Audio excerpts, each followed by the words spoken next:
So, mali siyang number 472. Okay, basaha. Yes. So, tulo kabok ang place value na ato is diha ang i-discuss.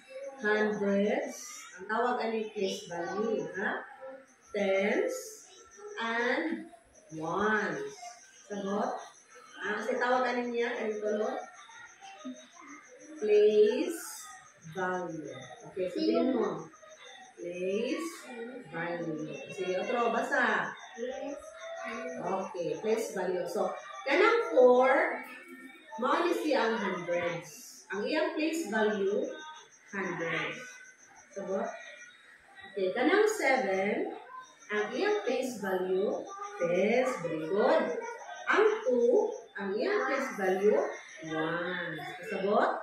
So, ang but kasabot, ang ibig sabihin, adunay upat ka hundreds. Adunay 7 ka tens. O adunay duha ka ones. Kasabot?